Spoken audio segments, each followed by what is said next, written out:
दर्शकों, आज हम बड़ी ही काम की जानकारी लेकर हाजिर हुए हैं। इसलिए आपसे हमारा निवेदन है कि इस वीडियो को पूरा जरूर देखें।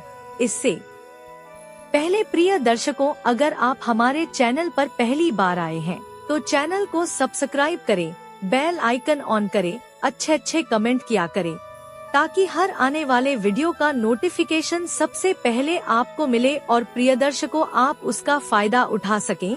तो शुरू करते हैं आज की यह प्यारी सी कहानी, यह प्यारा सा वीडियो। प्रिय दर्शकों, किसी जंगल में एक तोता और मैना पक्षी का जोड़ा रहता था। दोनों पति पत्नी एक दूसरे को बड़े दिलो जान से चाहते थे। तोता की जो पत्नी थी मैना, वो बड़ी ही जिज्ञासु स्वभाव की पक्षी थी। वो अपने पति तोता से हर समय कुछ ना कुछ पूछती रहती थी।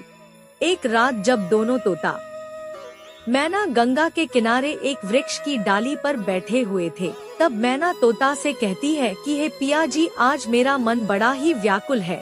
आज मुझे बहुत ही ज्यादा बेचैनी हो रही है। हे पिया जी, कुछ ऐसा उपाय करो जिससे मेरा मन कुछ हल्का हो जाए।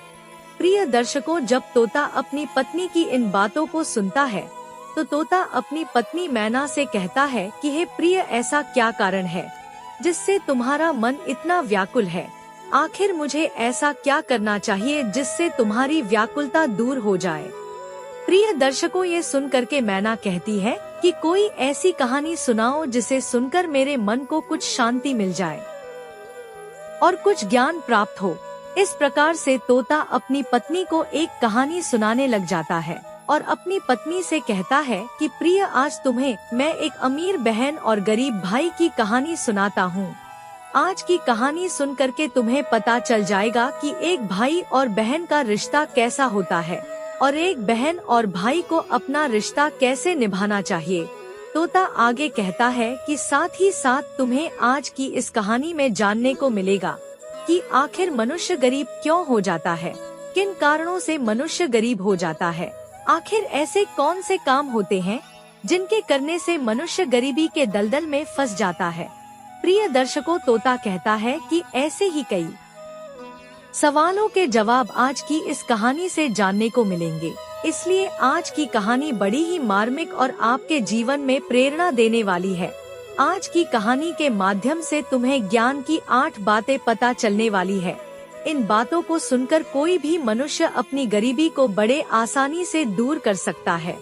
इसलिए प्रिय, आज की इस कहानी को तुम बड़े ध्यान लगाकर सुनना। प्रिय दर्शकों, मैना कहती है, यदि इतनी ही अच्छी कहानी है तो प्रिय आप कहानी को कहना आरंभ करो। मैं पूरी तरह से ध्यान लगाकर आपकी कहानी सुनूंगी और उस कहानी में बताई गई उन 8 बातों पर भी जीवन में जरूर अमल करूंगी। प्रिय दर्शकों, इस प्रकार से तोता अपनी पत्नी को कहानी सुनाने लग जाता है। तोता कहता है, प्रिय, बहुत पुराने समय की बात है। किसी नगर में एक बहुत ही अमीर किसान रहता था। उस किसान के घर में 2 जुड़वा संतान पैदा हुई थी। उन दोनों जुड़वा संतानों में एक पुत्र था और दूसरी संतान पुत्री थी। किसान अपने पुत्र का नाम तो राहुल रख देता है और पुत्री का नाम रेखा रखता है। प्रिय दर्शकों, इधर धीरे धीरे राहुल और रेखा बड़े होने लगते हैं। जब धीरे धीरे किसान की दोनों संतानें बड़ी हो जाती है, धीरे धीरे जब उनकी आयु एक दिन विवाह के योग्य हो जाती है, तो किसान को अपने बच्चों के विवाह की चिंता सताने लगती है। एक दिन वो किसान किसी कार्य से अपने पड़ोस के एक शहर में जाता है, तो वहाँ पहुंचकर एक व्यापारी का पुत्र उसे पसंद आ जाता है और उस व्यापारी के पुत्र के साथ में वो अपनी बेटी रेखा का विवाह कर देता है। इस प्रकार से रेखा अपने पिता के यहाँ से विदा होकर अपने ससुराल चली जाती है। इधर बेटी को विदा करने के बाद में वो किसान अपने पुत्र के विवाह के बारे में सोचने लगता है और सोचता है कि बेटी तो मेरी अपने घर की हो गई, अब मुझे अपने पुत्र का विवाह कर देना चाहिए। यदि मेरे पुत्र का विवाह हो गया तो मैं अपना बचा हुआ शेष जीवन अपनी बहू बेटे के साथ में रहकर आराम से व्यतीत करूंगा। प्रिय दर्शकों, इतनी कहानी सुनाने के बाद में तोता मैना से कहता है, हे प्रिय, ईश्वर की लीला बड़ी विचित्र है। परमात्मा ना जाने कब किसको अमीर बना दे और कब किसको गरीब बना दे, इसके बारे में कोई नहीं जानता। उस अमीर किसान के साथ भी कुछ ऐसा ही होता है। एक दिन वो किसान किसी भयानक बीमारी की चपेट में आ जाता है। जब इधर किसान का पुत्र अपने पिता की ऐसी हालत देखता है तो अपने पिता की ऐसी हालत को देखकर वो बेटा बहुत ही ज्यादा दुखी हो जाता है और उसके बाद में अपने पिता का अच्छे से अच्छे वैद्य से इलाज करवाता है और अपने पिता के लिए महंगी से महंगी दवाइयाँ लेकर के आता है। धीरे धीरे उसकी धन संपत्ति सारी बिककर पिता के इलाज में चली गई। इस प्रकार अपने पिता का इलाज कराते हुए वो किसान का पुत्र एकदम से कंगाल हो जाता है। लेकिन फिर भी पिता की हालत में किसी प्रकार का कोई सुधार नहीं होता।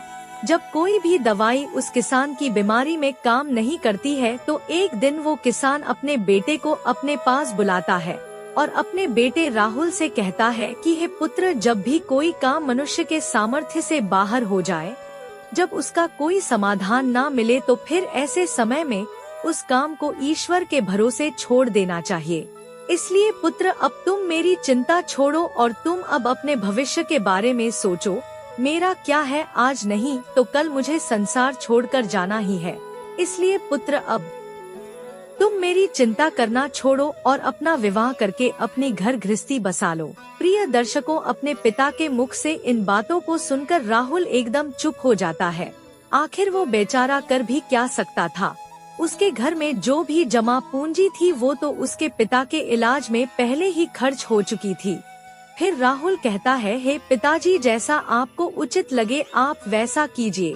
उसके बाद वो गरीब किसान अपने पुत्र की शादी एक गरीब घर की कन्या से करवा देता है और शादी के कुछ दिन बाद ही उस किसान की मृत्यु हो जाती है।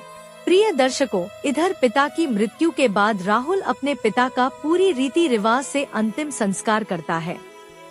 राहुल का घर खेत खलियान पिता की बीमारी में पिता के इलाज में पहले ही बिक चुका था। जो कुछ भी जमा पूंजी बच जाती है वो पिता के अंतिम संस्कार में समाप्त हो जाती है। इस प्रकार से राहुल एकदम बहुत ज्यादा गरीब हो जाता है। प्रिय दर्शकों, जब राहुल एक दिन बिल्कुल ही कंगाल हो जाता है तो वो गांव के बाहर अपनी पत्नी के साथ एक झोपड़ी बनाकर रहने लगता है और दूसरों के खेतों में मेहनत मजदूरी करके अपने बीवी बच्चों का पेट पालने लगता है। उधर राहुल की बहन रेखा, जिसका विवाह एक धनी व्यापारी के घर में हुआ था, उसे जब अपने भाई की स्थिति के बारे में पता चलता है तो वह अमीर बहन अपने गरीब भाई से घृणा करने लग जाती है। मन में सोचने लगती है कि मेरा भाई अब तो बिल्कुल ही कंगाल हो चुका है, उसका घर जमीन सब बिक गया है और अब उसके पास में फूटी कौड़ी भी नहीं बची है। यदि ऐसी हालत में वो मेरी ससुराल आता है तो उसे देख देख कर मेरी देवरानी और जेठानी मेरा बड़ा ही अपमान करेंगी और मेरा मजाक उड़ाएंगी कि तेरे पीहर वाले तो बिल्कुल ही कंगाल है, ऐसे तो मेरी बहुत ही ज्यादा बदनामी होगी। प्रिय दर्शकों, इस कारण से रेखा अपने सगे भाई से रिश्ता तोड़ देती है। ना तो रेखा अपने भाई को अपने ससुराल बुलाती है और ना ही कभी अपने भाई के घर जाती है। रेखा के भाई राहुल को भी इधर अच्छी तरह से पता होता है कि मेरी बहन मुझसे नफरत क्यों करती है, इसीलिए राहुल भी अपनी बहन की ससुराल कभी नहीं जाता है।